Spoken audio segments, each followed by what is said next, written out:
Kisah ini dimulai dengan kisah Nabi Adam dan Siti Hawa yang mendengarkan bisikan setan. Mereka tidak patuh pada firman karena mereka memakan buah yang dilarang oleh Allah. Hal itu menyebabkan hubungan yang sempurna antara manusia dengan Allah menjadi rusak. Mereka mencoba menutupi diri mereka dengan dedaunan untuk menutupi rasa malu mereka. Tetapi Allah tidak berkenan dengan cara mereka.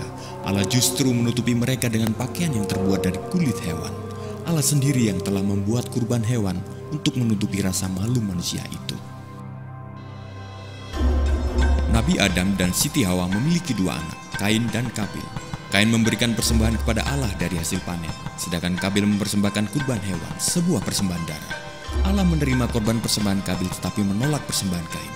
Mengapa demikian?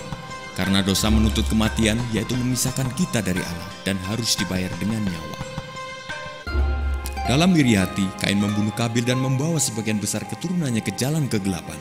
Ratusan tahun kemudian, segala hal menjadi sangat buruk hingga Allah mengatakan bahwa tidak seorang pun di bumi layak untuk hidup, kecuali Nabi Nuh dan keluarganya. Allah memanggil Nabi Nuh untuk membangun sebuah perahu yang sangat besar dan sambil mengerjakan ia menyampaikan pesan ini. Penghakiman atas dosa akan tiba dan hanya ada satu cara untuk melepaskan diri dan menerima pengampunan Allah, yaitu masuk ke dalam bahtera. Mereka tertawa dan memperolok Nuh hingga akhirnya turun hujan dan muncullah air dari dalam tanah. Di saat orang-orang tidak siap, tidak sadar, tertawa dan tidur. Banjir itu membunuh setiap orang dan hewan dan dunia musnah karena dosa mereka. Hanya Nabi Nuh, keluarganya dan hewan-hewan yang dibawa Allah ke dalam bahtera saja yang diselamatkan. Kemudian datanglah Nabi Ibrahim, bapak orang beriman. Allah menyuruhnya untuk membawa anaknya ke sebuah gunung untuk dikorbankan. Sebenarnya Nabi Ibrahim merasa berat dengan perintah Allah ini, tetapi dia mematuhi perintah Allah. Dia membuktikan imannya. Tapi di saat Nabi Ibrahim hendak mengorbankan anaknya, Allah menghentikannya dan Allah menyediakan seekor hewan untuk menggantikan anaknya. Hewan itu menggantikan anak Nabi Ibrahim, darah ganti darah, hidup ganti hidup. 400 tahun berlalu dan Allah mengutus Nabi Musa untuk memimpin bangsa Israel keluar dari Mesir. Fir'aun Raja Mesir tidak menyukai hal ini sehingga Allah menghukumnya dengan 10 malapetaka. Di dalam malapetaka terakhir, Allah mengutus malaikat kematian untuk membunuh anak pertama dari setiap keluarga, kecuali orang-orang yang diperintahkan untuk mengorbankan seekor domba yang tak bercela dan menorehkan darahnya di ambang pintu rumah. Jika malaikat itu melihat darah itu, dia akan mengetahui bahwa anak-anak di dalamnya telah ditebus dengan pengorbanan sebagai tanda kematian. Baik orang Yahudi maupun orang Mesir, budak maupun orang bebas. Jika mereka mematuhi perintah Allah, anak mereka akan terselamatkan. Malam itu terjadilah seperti yang dinubuatkan Nabi Musa dan tangisan besar terdengar di Mesir di atas keluarga manapun yang telah menolak pengampunan Allah melalui pengorbanan. Kemudian Nabi Musa memberikan mereka kitab Torah di mana Allah menjelaskan sebuah upacara ritual untuk menebus dosa-dosa manusia. Sang pelaku membawa hewan persembahan kepada kepala agama, meletakkan tangannya di atas kepala hewan itu menyimbolkan dosa dan rasa malunya melalui hewan itu. Kemudian hewan itu dikorbankan, darahnya ditumpahkan, dosa orang tersebut diampuni. Raja Daud dan para nabi mengikuti aturan kitab Torah yang diberikan oleh Nabi Musa. Tetapi mereka bertanya-tanya, bisakah darah hewan itu benar-benar menebus dosa manusia? Atau itu mengacu pada simbol-simbol masa depan? Daud meramalkan sebuah kedatangan seorang raja yang akan menyelamatkan umat manusia. Dia akan memimpin umat manusia dengan penuh kuasa, namun dengan kerendahan hati dan penuh kasih. Raja yang dijanjikan itu tidak punya kesalahan, tetapi dia akan menderita dan mati, menjadi korban bagi dosa-dosa manusia. Dia akan menjadi korban yang agung. Nabi Isa dilahirkan di sebuah kandang karena tidak seorang pun yang menyediakan kamar untuk dia. Dia lahir dari seorang perawan tanpa hubungan dari seorang laki-laki dan hidup suci. Dia masih keturunan Raja Daud.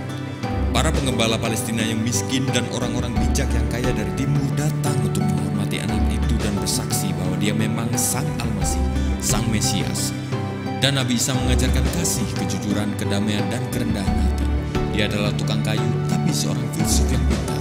Dia menghina kaum religius munafik yang peduli dengan ritual ketimbang mencintai Allah. Tapi dia dicintai oleh orang-orang miskin dan dia menyembuhkan orang-orang tuli, buta, cacat, dan kerasukan setan. Dia bahkan membangkitkan orang yang sudah mati. Seorang yang tanpa rumah, pengajar yang mengembara, panggilan revolusioner kepada kekasih Allah untuk hidup sepenuhnya, bebas dari dosa, di dalam kekuatan, di dalam kemurnian, di dalam kasih.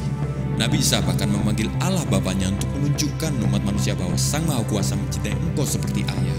Allah ingin menghubungkan manusia sebagai anak-anaknya, tetapi ada masalah di situ. Mereka masih penuh dosa dan Allah itu suci. Dosa manusia dimulai dari Adam, telah memisahkan manusia dari Allah mereka, dan Sang Mesias mengetahui apa yang harus dilakukan untuk membawa mereka kembali. Yohanes Pembaptis meramalkan kedatangan Isa dan berkata, "Lihat domba Allah yang mengambil dosa-dosa dunia." Isa adalah Sang Mesias yang terpilih untuk menjadi korban persembahan terbesar, belum pernah berdosa. Dia suci, murni, tanpa celah dan layak menebus dosa. Yang tidak bersalah menggantikan yang bersalah, yang suci menggantikan orang berdosa. Dia melakukan ini untuk Bapanya, untuk menebus dosa umat manusia, untuk membebaskan mereka dari perbudakan mereka akan dosa, dan untuk mengembalikan kepada mereka apa yang telah hilang dari Adam, hubungan yang sempurna dengan Allah. Nabi Isa mati di kayu salib bukan karena orang-orang Yahudi maupun orang-orang Romawi, tapi oleh tangan Allah Bapanya. Allah mengorbankan Isa untuk menggenapi apa yang tertulis oleh para nabi, untuk menjadi domba Allah yang mengambil dosa dunia, Anda dan saya. Tapi Dia tidak berhenti di sana. 3 hari kemudian Allah membangkitkan Isa Sang Mesias dari kematian sebagai janji kepada mereka yang percaya kepadanya bahwa mereka juga akan bangkit seperti Dia. Setelah ini Isa berjanji kepada para muridnya bahwa Dia akan kembali lagi, tapi sebagai hakim dan raja. Sang Mesias adalah hadiah Allah kepada manusia, bahwa mereka tidak akan mati di dalam dosa mereka dan terpisah dari Allah, tapi dengan menerima pengorbanannya mereka dapat kembali pada hubungan yang sempurna dengan Allah. Tapi seperti hadiah lainnya, hadiah itu tidak akan menjadi milik Anda hingga Anda menerimanya. Upah dosa adalah kematian, tapi hadiah dari Allah adalah hidup abadi di dalam Yesus Kristus, Tuhan kita.